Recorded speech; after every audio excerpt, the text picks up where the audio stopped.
the vault, high atop the pastoral center of the Diocese of Camden, you're listening to Talking Catholic.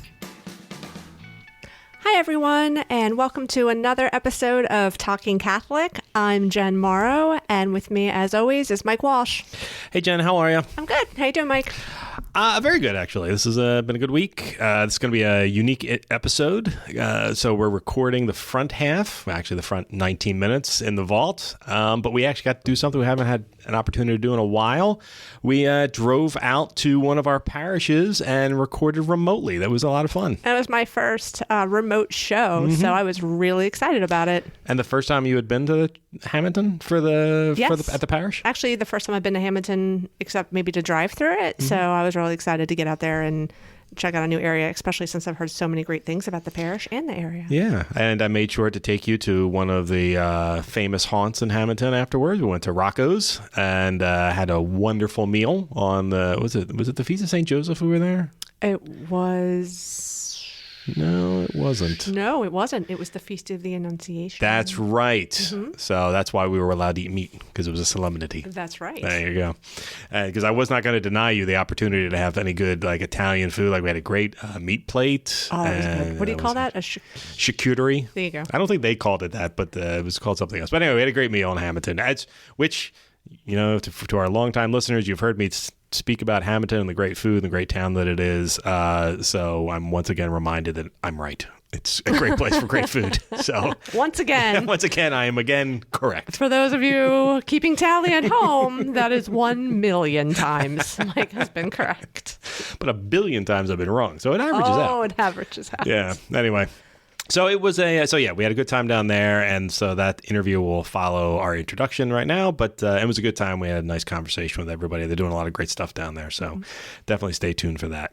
But at the same time, it was a great week in Catholicville. You and I both got to experience the consecration of Ukraine and Russia to the Holy Mother, which was great. In our diocese here in South Jersey, our Bishop Sullivan, was traveling at that time. So he was at meetings at a seminary in Yonkers, Dunwoody, so he couldn't make it back for the consecration, but the rector of the cathedral did it, and he did a phenomenal job. It was really good. Oh, his homily was so moving. Yeah. You could tell everybody was completely enthralled with his words. And, it's a few people and I were speaking a few days after his homily about, we were reading the article in the Catholic Star-Herald and online, and where a lot of his homilies quoted from. And he just had, I think, a lot of spiritual information, I guess, but just spiritual thoughts to take home and ponder over.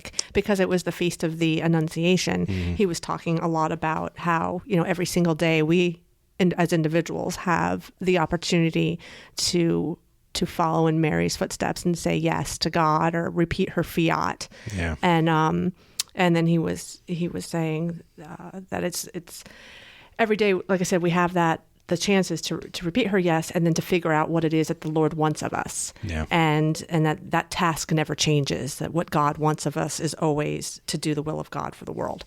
And I mean, I don't know, sometimes it's so simple and so difficult at the same time. Yeah.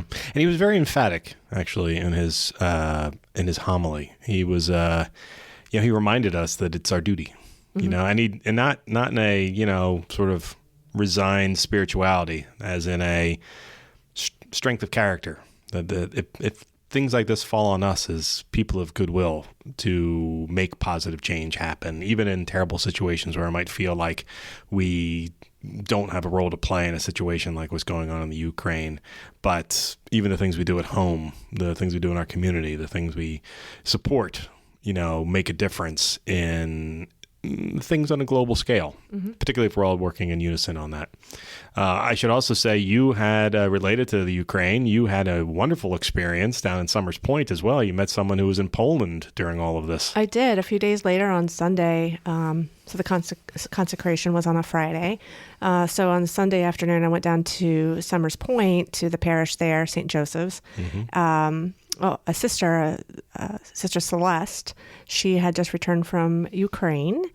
She was volunteering her time, she was doing service work there, and helping the other sisters greet the refugees getting off the bus, making sure the families were safe and getting food or money. And she had just some amazing stories to share and a lot of photos. Mm-hmm. And some of her stories were uplifting in the fact that, like, when people got off the bus, the first thing they wanted, were saying is, thank God we're here, thank God we got out in time.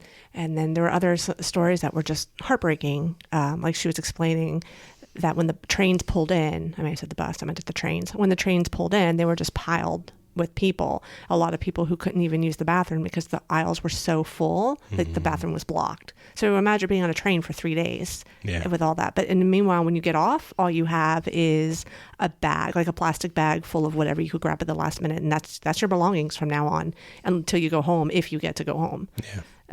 Another thing that really stuck out with me is that she said herself, and she's an SSJ, and she was there with at the home of Little Servant Sisters. Yeah, I believe it was Little Servant Sisters. Little Servant Sisters. So she was staying with them. But one of the things that they made sure to do was just to keep an eye on the women and children, because every once in a while, like a van would go by with like all blacked out windows. And when something like that happens, she said it's just, you could feel it in the community that van is there just to snatch up women and children. Yeah. So. Yeah, in situations like this, human trafficking ends up being, people are trying to make a buck and taking chaos as an opportunity to be up to no good, and that's a very real situation. So and it's something, I'll be honest with you, I hadn't actually considered until you told me about that when you came back. That that's probably a very real situation, not just in the Ukraine, but in where the refugees are going. It's terrible, but it's definitely something to look out for. And actually, we're hoping, I will tell you, that we're hoping to get her on the podcast in the next couple of weeks, too, if we can make it work out. Because you said that she had some pretty great things to say, and we'd like to hear her expand on them. So if we get the opportunity, we're going to have her come on the podcast.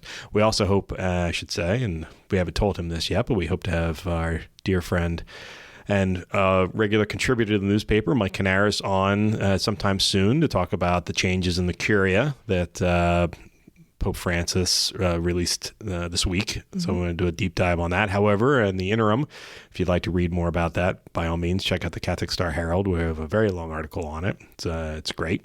And Mike has a column to go with it. That's right. Yep. That's right. So plenty of information on that, so you can understand really the thinking behind some of those changes. We should also say congratulations to Mike Canaris, who is going to be inducted into the Camden Catholic High School Hall of Fame as a graduate of that. So I think that's next week. Yeah, next Saturday, I believe, the 9th of April. Yeah, that should be a great day for him and for all the inductees, but certainly we have a rooting interest in Mike. So that's good for him. We're very excited for him. It's funny because I saw that news come across and I wanted to call Mike Canaris and congratulate him, but then I didn't know if it was a surprise. So I didn't say anything for like a week. And then he emails me. He's like, so, I didn't know if you know, but I'll be around soon because, he teaches in Chicago. Mm-hmm. And he's like, maybe, I'll be in town. And I was like, oh, great, you do know. It's like, now that you know, can we get together for coffee or something? So and he said no. He promptly said, I'll never want to see you again. No. Actually, it's going to be Mike Canaris, myself, and our esteemed former editor of the Catholic Star Herald, Carl Peters. That's awesome. Mm-hmm. What a great night out. Yeah. So weird that my invitation got lost in the mail. But what are you going to do? All right, that's all right. I don't mind. Y'all going out together. It's funny. She's saying that with such glee in her heart, and she didn't realize that I didn't get invited. But that's all right. I'm cool with it. I do. Well, you know how I have a way of overtaking a conversation, so it's probably for the best. I don't know what you mean, Mike. You don't overtake our conversation. Oh, no. I was looking at the the interview we do.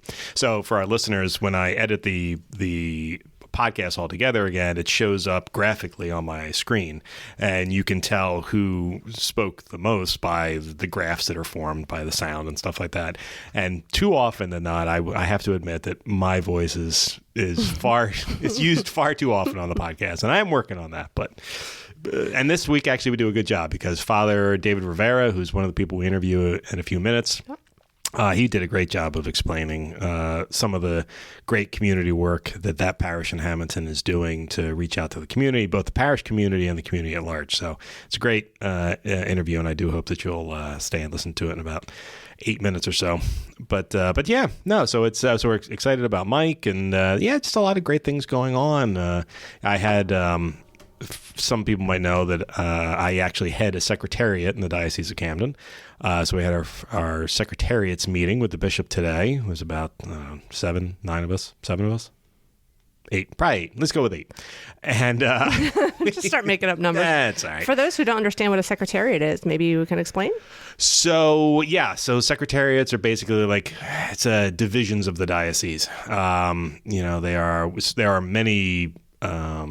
There are many departments in a diocese, but in a way for us to be concise in the way we can give feedback to Bishop and answer any questions he has for us, they're basically cut into 7 or 8 secretaries or secretariats. There's the administrative side, which handles all of our temporal resources, accounting, building, stuff like that. We've had one of our secretaries on many times, Donna Ottaviano Britt. She handles the pastoral life. And then Andres Arango, he handles evangelization, and certainly Hispanic ministry comes under him as well.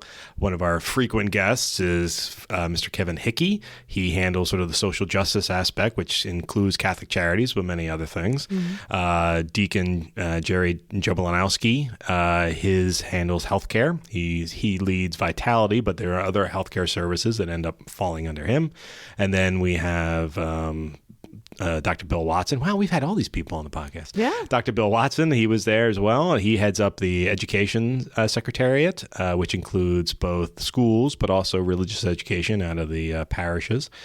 Is that everybody who was in the room with me? I should also say the temporal services is our CFO, Laura Montgomery. And she is a force to be reckoned with. She's done great work as our CFO in the diocese, and she heads up that secretariat with a well-knowledged gift. I think that I've been on the podcast with almost everybody you mentioned. The only secretary I haven't been with is Deacon. Deacon Jerry? Mm-hmm. Well, we'll have to fix that. Right. There you go. Not a problem. I'm sure he'll come on anytime we ask. Yeah. He's good that way. So you had your meeting. I interrupted. Sorry. Yeah, no, we had our meeting and we were just talking about a number of things that are coming up in the diocese. Certainly, we're trying to get through the synod. We're almost finished. Just to let everyone else, all the other dioceses know, I think our final document will probably be done the next week or so. So where everyone else will be working through the summer, we're finished. Congratulations to Camden Diocese. That's right. And then, but we're already on to and we've talked about this a couple of times, the Eucharistic Revival. Yep. That's the planning for that is going forward. It's going to be a great big event in Atlantic City that we're planning to kick that off. It's going to be phenomenal. And then, just a lot of other things going on. Actually, one of the things we recently, I guess it was maybe 2 months ago, we had the head of the New Jersey Catholic Conference on, Jim King. So I am a member of the Public Policy Committee of the NJCC. We had our big meeting up in Metuchen, I guess 2 weeks ago, where I was able to spend some quality time with our colleagues, Tara Smith and Jerry Witkowski. I love those guys. Had a wonderful time chatting with them. They showed me all around the diocesan offices. For all the times I'd ever been there, I had never gotten to go on a tour of the place. Okay. And while they're giving me a tour, who do we run into but Bishop Jecchio?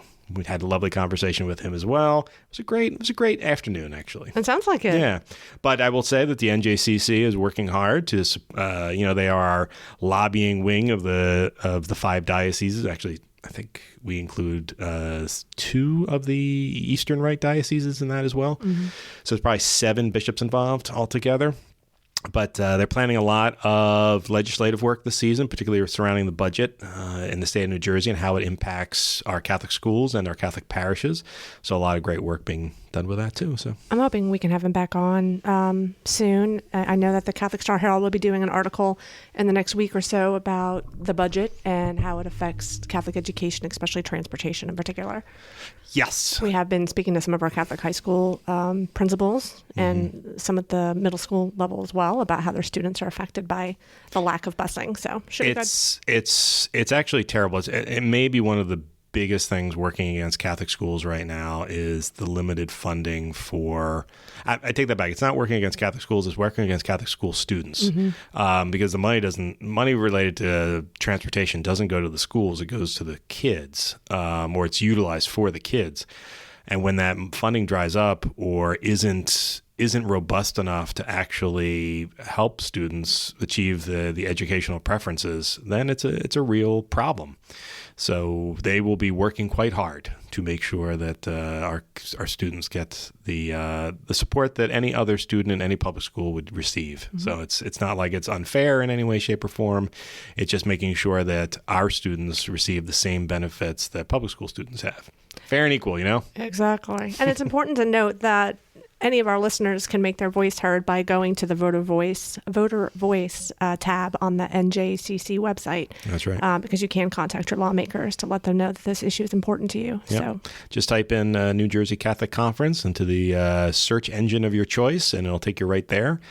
And there's a lot of great information on there. They have a new public relations person up there who's doing a great job. They actually are now available. You can find them on social media as well, doing a good job with that. They've done some bios on all of the bishops, which was nice. Very active. Yeah, they are. They're very active. And they're doing a nice job of getting information out that's relevant to the diocese as a whole that's coming from the individual dioceses. So they deserve a lot of credit for working hard for the benefit of the Catholic people in New Jersey. So, and not just South Jersey, but New Jersey everywhere. No, New Jersey everywhere. New Jersey everywhere. The global New Jersey, if you will. Exactly. Oh, we should also talk about it. We actually got several responses from our last podcast about the demarcation of North Jersey and South Jersey, and I am so happy that so many people agreed with me that Central Jersey doesn't exist. That was wonderful. I felt seen. I heard from one person who agreed with me, by the way, that there is a Central Jersey. No, that person doesn't count. That person doesn't count. That was a nice conversation a few weeks ago about that. But we do like hearing from you guys, so feel free. And listen, hey, I have thick skin, so you guys can contact us anytime you want and tell me I'm wrong. I am perfectly fine. I may not agree with you, but you can always contact me and tell me I'm wrong. And you can always contact us and tell us if there's something we're missing or there's something you'd like us to someone you would like us to have on the podcast. This interview that's coming up in a few moments, they actually reached out to us about it. I hadn't heard at the time what programs they were going on, so I was thrilled to be able to showcase them. So that was a lot of fun. That was fun. Yeah, it was a great time. And it's a nice parish. St. Mary of Mount Carmel Parish in Hammonton. That was my first visit, like I said, to the actual church as well. So yeah, I was excited to go out there. Yeah. And like I said, sometimes it feels nice to be invited. So I was like, woohoo, my first invite on the podcast. Well, we're going to be out a lot soon because we're inching closer to Holy Week, and we found out where our bishop is going to be for all of Holy Week. So I know exactly where I'll be traveling, which will be crisscrossing the state as I enjoy it. It's my favorite week of work of the year because I get to see basically the entirety of the diocese in the better part of a week. Yeah. So I'll be at the shore. I'll be in deep South Jersey. I'm actually going to be in my hometown one day. That'll be nice for the Easter Vigil. I don't have to go anywhere for that one. So I'm like, my wife is very excited. Actually, I hadn't even heard. So our pastor, she was at a meeting or something like that. And our pastor, she was at Mass. I'm sorry. We were in separate places for Mass. And she came back and said, "You didn't tell me that the bishop was going to be at our place for the Easter Vigil." And I go, I didn't know. Hold on. She scooped you? She scooped me. Wow. Listen, I tell this to you people all the time. When it comes to the bishop's schedule, I'm literally the last person to know. They don't ever tell me I don't know why. They tell me all the bad news, but they don't tell me any of the schedule ever until the last minute. So anyway, to keep you on your feet. They really do. On your toes. So goes. So I don't know about that, and I'll remind everyone once again, as June approaches in the Diocese of Camden, that's when the priest movement happens. It all happens on one day. Yeah, they don't tell me either. So I don't know who's moving. I don't know where they're moving to. I don't know why they're moving. And no, I can't help you stop your pastor from leaving. Because that's the other thing I get all the time. They put a lot of thought and effort into this, and when they move people around, it's done for both for all of the parish's benefit, even if it doesn't feel that way sometimes. So sometimes it takes years to realize the goodness that you're getting, and the fact that by having your wonderful pastor go somewhere else, that now is benefiting a whole new community. That's a wonderful thing. Getting to enjoy what you did for the last couple of years. There you go. So this is one of what am I trying to say? This is one of the not likely times that Mike Walsh does not know. Yeah, so, two things, bishop's schedule and where those priests are going. I have no idea what's going on. What I do know is we have a great interview starting in just a few moments with our friends down in Hammonton at St. Mary of Mount Carmel Parish. So everybody, enjoy. Hey everybody, we are broadcasting today from St. Mary of Mount Carmel in Hammonton, New Jersey, which many years ago, over the years, you've probably heard me talk about my love of Hammonton because I covered this for so many years as a newspaper reporter. It was one of my favorite places to visit. And I'm back again. And on top of that, this is our first trip down to out of the vault, out of Our Lady of Peace Parish with Carrie. This is our first remote since before the pandemic. We're very excited to be here today, and we have three great guests. Father David Rivera, the pastor of St. Mary of Mount Carmel Parish, Lisa Lorusso, and Susan Davidow. Father David, it's great to see you again. It's wonderful to be down here in Hammonton. How are you? Great. Likewise. Good to see you. Thanks. Well, we're down here today because you have done something that's very close to my heart, which is really made an effort to engage with the community. And you have a couple of initiatives that are going on right now in Hammonton that are making me thrilled as a public relations guy. Can you kind of give us an idea of what's going on? What do you have planned? Sure, yes. So we've rebranded the school building to St. Joe Community Center. And as an effort to use our facilities, we've started a couple of initiatives. Well, we have a preschool, very successful. Little Cups Preschool was there before, continued very successful, very happy about that. But in addition to that, we wanted to add sports because we have a great gym and want to put it to use. So you may be familiar with CYO from the past, Catholic Youth Organization. The diocese had its center down in Blackwood and all that. And, the days of us building things like that are probably not coming back for a long time. Sadly. But that doesn't mean we don't have facilities. Mm-hmm. So a lot of parishes actually have, and I have one.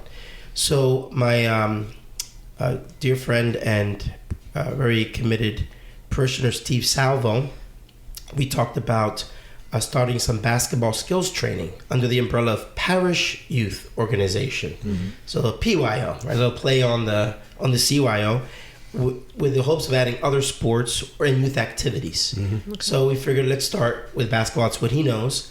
So for about the past year, he's been running these basketball skills training out of our gym. About 4 sessions a week, about 10, 15 kids in a session. The kids come from all over the area. So not just Hammonton. Actually, a lot of them come from Vineland or Winslow, or just surrounding areas. Mm-hmm. So it's been a great way to engage youth and to put our facility to work.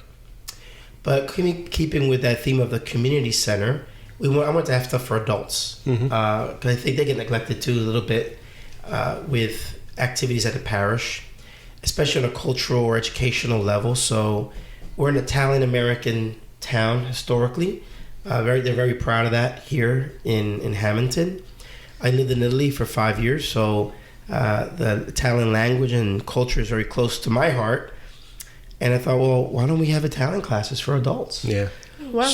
Yeah. Nice. So what we did is we talked to the Italian American societies in town, the Mount Carmel Society, which is they are the ones that actually run the Mount Carmel procession and feast every year. Mm-hmm. By the way, that's from July 11th to July 16th. Come on out.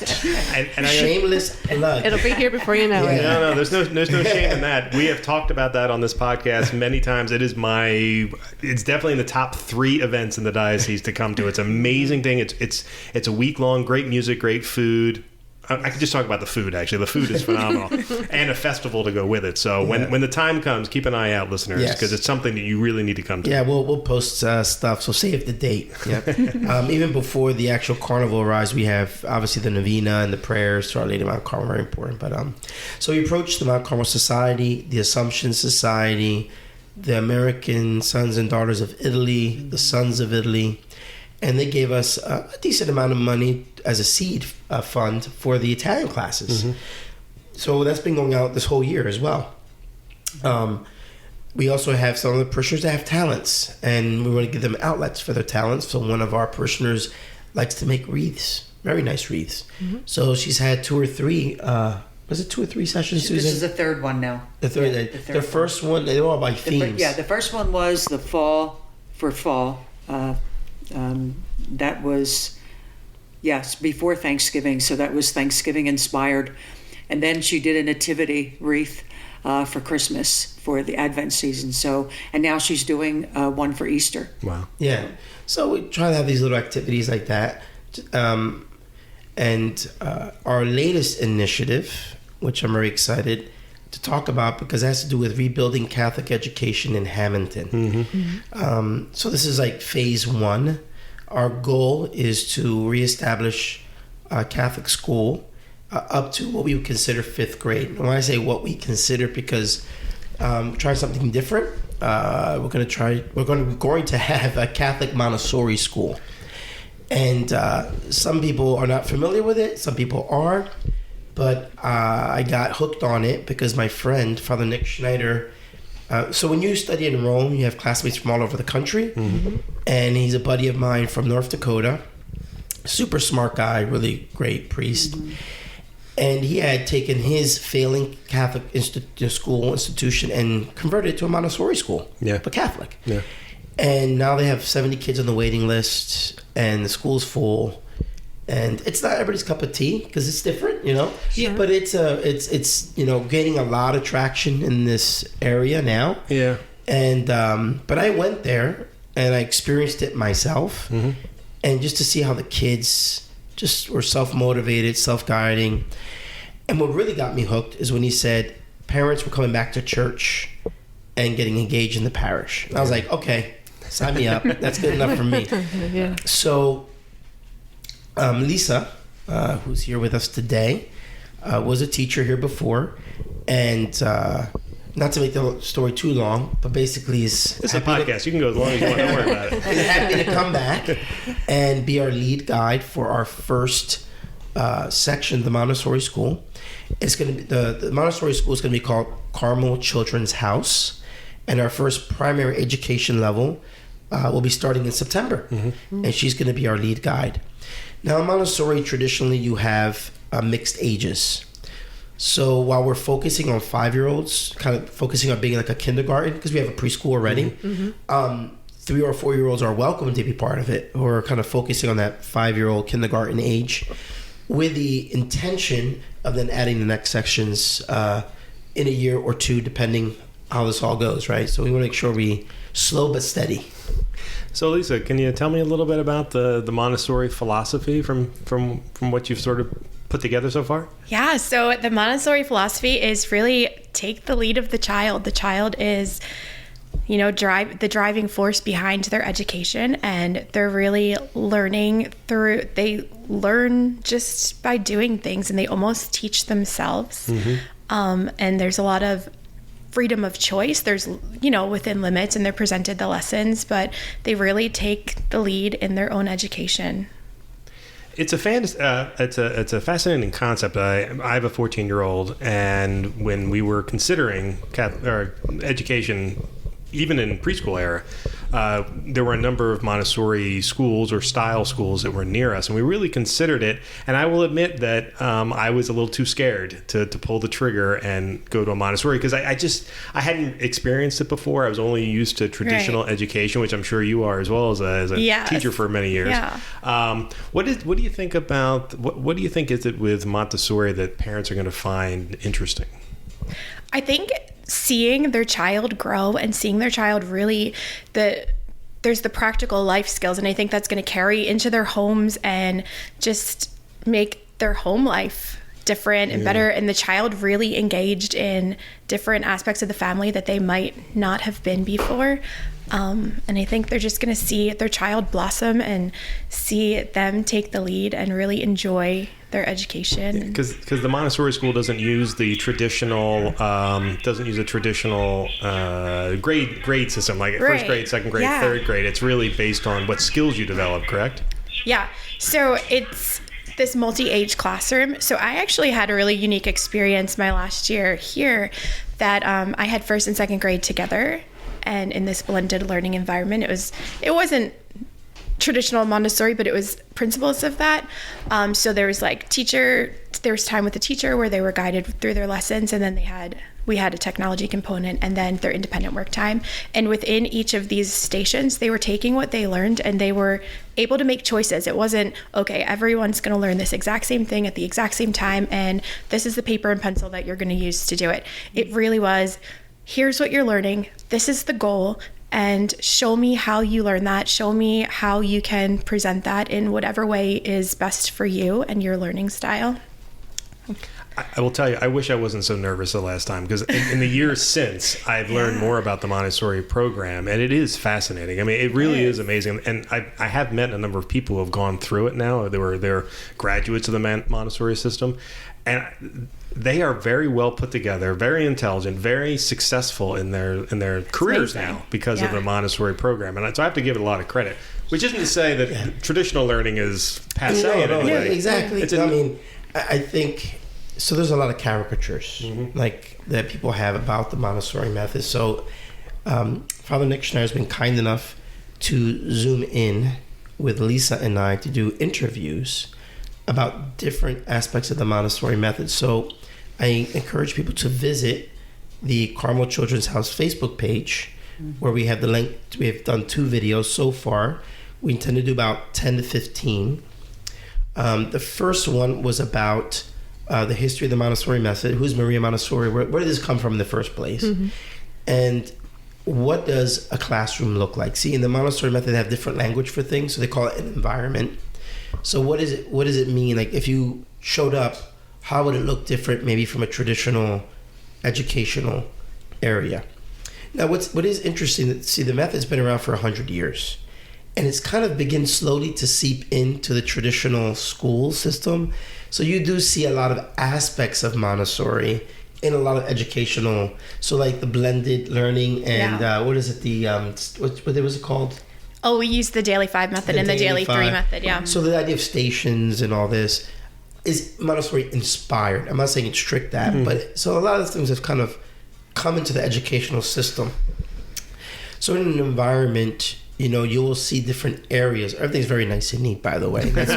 So that's one of the things that it's not just like academic. It's, that's a little more about they're taking care of their space, the area.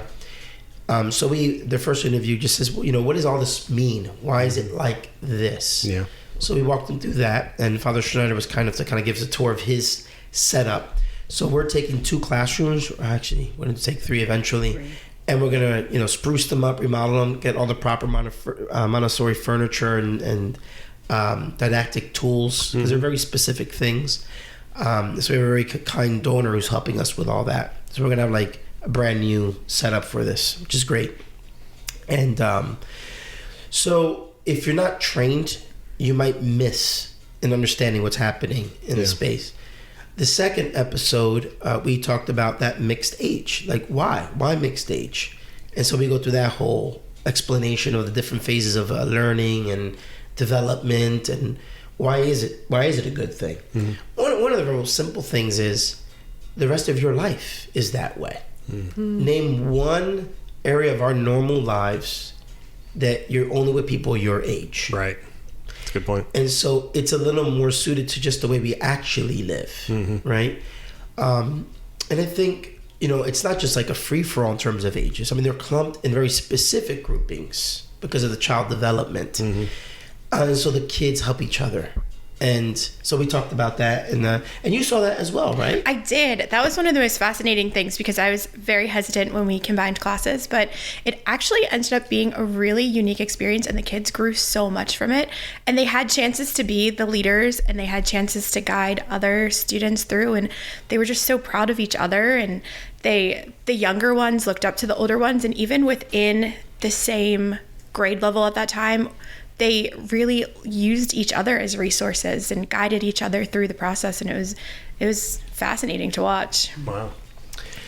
Yeah, so we're gonna do a couple more, about 8 more episodes, those interviews, because I think another of the caricatures is, the kids can just do whatever they want. It's like, not exactly. When you have a multiple choice test, you have choice, but there's a limit. And so, then what does the teacher do? Well, the teacher's actually busier in one sense because, as Lisa mentioned, it's very child individual focused. So the teachers, the guide is really there to make sure that each child is making it to all the different stations. But at the same time, if one needs help, give them the help they need, but not too much. Because that would miss the whole point. That they need to learn how to overcome learning difficult things. And so the key to the guide is actually holding back. Like a parent needs to let a kid tie their shoe. Can't be always tying their shoe for them, because if they never develop that ability. So that's our next episode. Probably not going to record that for another week or two because Father Schneider is kind of busy right now in his school. See, he's a trained Montessori teacher himself. He went and got the whole training. Oh, wow. Okay. And he's actually full-time in the school. Some of them are actually kind of jealous because I wish I could do that. Hint to anybody who's listening. I'll pass it along. Yeah, exactly. So, so Lisa's going to go to get her certification this summer at Princeton Montessori. And that's going to be throughout the whole year as well because she has to obviously have class time. So while we're focusing on 5-year-olds, that's our main focus. We had to have some 3 or 4-year-olds in there just so that she can get her certification because that's one of the key components with Montessori. The mixed age is very important. So she's going to be doing that, right? Yes. Yeah, it starts in June. Yeah, it's gonna be intense. It is. Yeah. I'm excited for it. Now, the school's intended to open in the fall? In September? Okay. Yes, we have 3 kids already signed up. Excellent. And our very generous donor is going to give 2 scholarships. So you can really say there's 5 already. So we're on our way. Our limit will be 24. Because when you're doing this kind of one-on-one and you can't just have like 50 kids in a room. Yeah.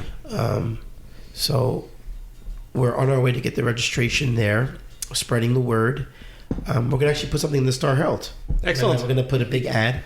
Don't worry. One of the reasons Jen's here is because she will be writing a story up about this as well. So expect some future phone calls as well. Well, actually, it's interesting that we're talking about this on the podcast because I've already had a lot of people reaching out to the Catholic Star Herald saying, "Have you heard about what's going on here at the parish?" I've seen, I've had a couple of emails to say, they saw the videos or they saw it on Facebook and they wanted to make sure that we knew. And I said, actually, Father called us and we're going to be on the podcast. So, that being said, have you heard any feedback of this initiative so far in the community? Yeah, usually through Facebook and social media, and people registered. Yeah, that's good. That's great news, though. I'm very happy. That is good news. So, all right, like the bigger picture for me is like we're like the pilot program in the diocese because as far as we know, there's only one other Catholic Montessori thing going on. I think that's a Sacred Heart in Camden. Actually, it's like the preschool there. Right. Our intention though is to be a full school, at least to like traditionally in 5th grade.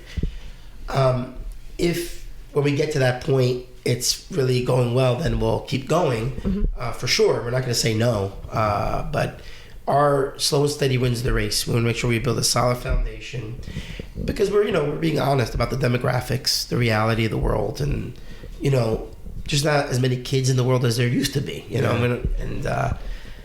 But there's how do I say this nicely? There's a very great concern among parents today about sending their kids to certain schools. I'm trying to be nice about that, right? And they do want a place that's Catholic, is wholesome, to teach morals.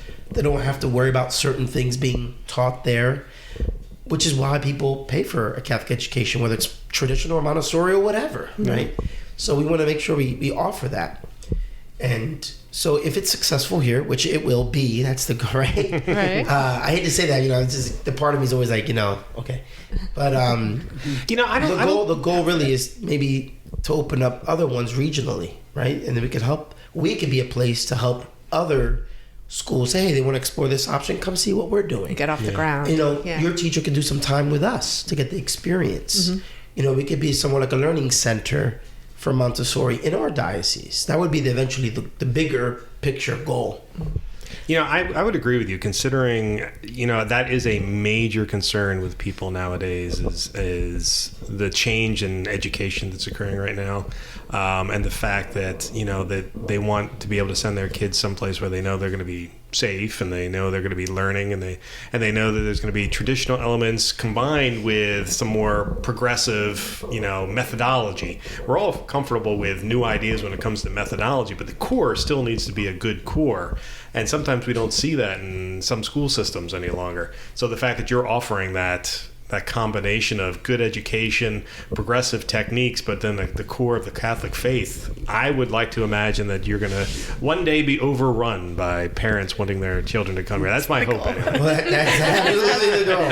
So if Waiting you're listening list. to We'll have this, a waiting the list. registration is on the website and What? Facebook page. I was going to ask you that. The Facebook page for this is called Carmel Children's House, Yes. right? Carmel Children's Carmel House. Children's House. And the website for them to The learn more? website is also carmelchildrenshouse.org. Okay. It's under construction. Yeah. Okay. Well, yeah, this is a very new program. Yeah, it's a new so- program. And we have a very kind donor that's helping with the website as well. Okay.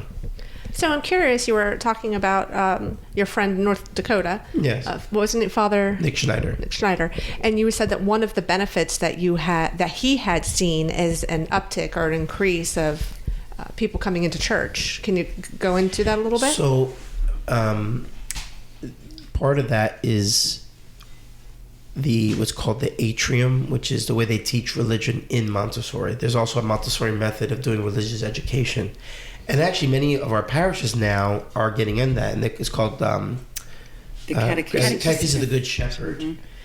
And that's how people probably are more familiar with it. But the place where the catechesis takes place is called an atrium. And it takes the same principles of the Montessori method and just simply applies it to our Catholic faith. And so it's a very beautiful way of learning. And so what's happened, the kids have gone home and shared that experience with their parents. And their parents are like, what's going on? This is pretty cool, And that's led to, and then this is true, although I would say in general Catholic schools, right? When a Catholic school really takes the kids to church and they're doing devotions, it trickles back home, right? This is, but I think what's unique about the Christ the Good Shepherd is the use of the Montessori principles and approach, which is, again, they're very hands-on, self-motivated, focus on giving the child time to learn, not switching them so quickly from one thing to the next, building their attention. Mm-hmm. And I think that's one of the things that really opened my eyes when I went and sat in the primary level. Your 3, 4, and 5-year-olds were just working on their own quietly for like half hour, 45 minutes at a time without having me told to do anything. Wow. The guide would just go around. I mean, they had to be trained, right? Sure. This doesn't happen overnight, the first day. But once the flow is going and you're in like the mid-year, this is what you're supposed to start seeing. And I'm just like watching all these kids quietly work on their own. And so aren't we always complaining about people's short attention spans? Mm-hmm. Right. And like here you see we're like, yeah, because we're habituating them to go from one thing to the next. Let the kid focus. And the minute they're ready to move on, they move on to the next learning experience, not do anything, So, but the child is like, all right, I've learned what I can, I've done what I can, I'm going to now move on. And that's where the guide really comes in too. Mm-hmm. Like, why is a kid moving quickly to the next thing, Is there a problem? Or why is a kid just staying here? Or are they progressing? The thing is, they don't have, every kid can move at their own pace. See, that's another thing. You're not just learning all the same thing at the same time. Mm-hmm. And another kid can share that with the other kid. And I saw that with my own eyes. That's why I was like, wow, that's amazing. Actually, it was so quiet, so relaxing that I fell asleep.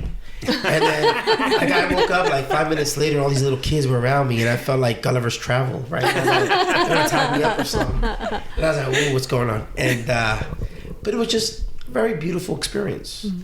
And I thought, this is a nice way to learn. Mm-hmm. And I think it's very suited to our Catholic tradition.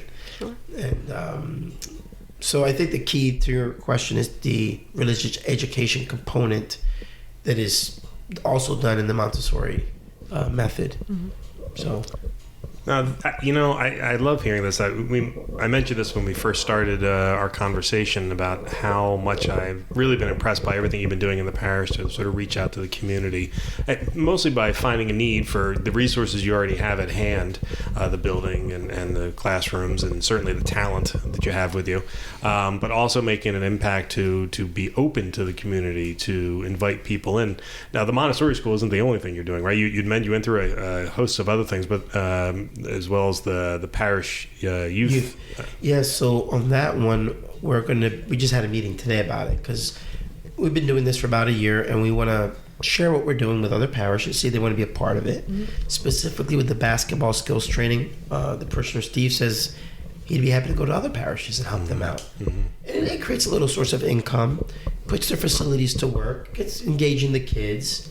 We eventually here at the parish want to start 3-on-3 tournaments, basketball tournaments. We're actually sketching it out probably for like June or July, maybe July, to do a 3-on-3 tournament here.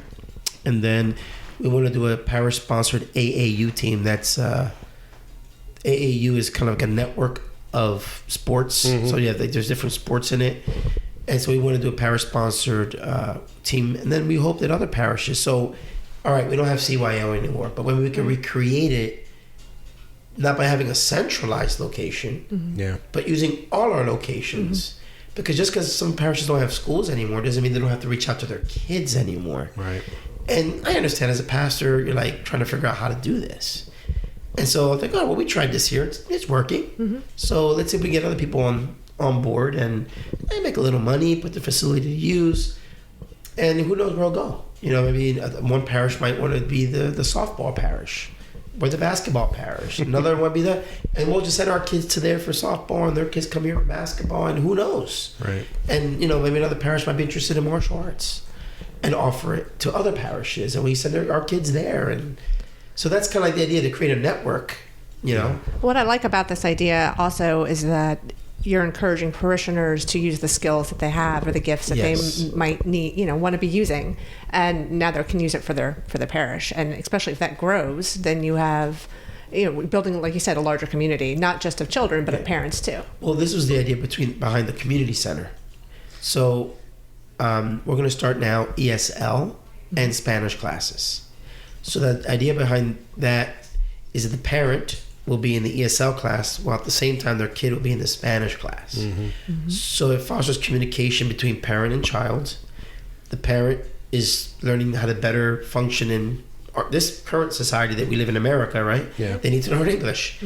And they want their parish. They'd rather come to their parish to get these things than somewhere else. Sure. They feel at home here. They have community here. So I had a bunch of guys from the Spanish Mass helping me move a bunch of totes, because 2 teachers are going to run. They had all this stuff donated, all the material. And when they asked, well, what's all this for? They're like, oh, we're going to teach English. They're like, oh, sign us up. So I already have 4 guys that, are landscapers and work in construction that want to come take the English class because they realize how important it is. It just has to be made convenient to them. So there's an easy way to use parish facility if you have it, especially if it's a school that you have. And then we'll see what we can add after that. We have a stage. Now I need to make improvements to the, the lights and all that to do proper shows, but we would like to add drama. Yeah. And now it's not limited to your school, it's parish youth. Yes, definitely. So we're not limiting are you in our CCD or not. No, if you're a parish youth connected to our parish, you're welcome. And even if you're not part of our parish, come on in.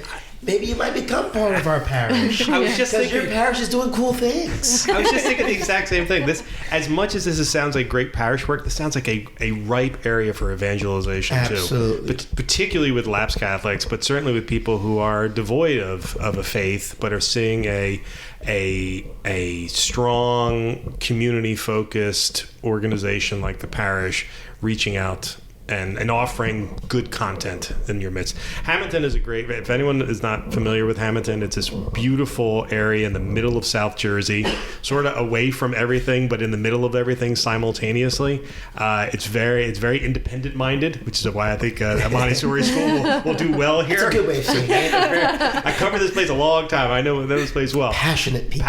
Very passionate people. But yeah, so I'm actually very excited for what's coming down the pipe. pike. So congratulations on getting all these things into the off the ground. I think that's wonderful. Yeah, and wherever the Lord leads us and inspires us, if we gotta make a turn here, turn there, we'll keep going. Okay.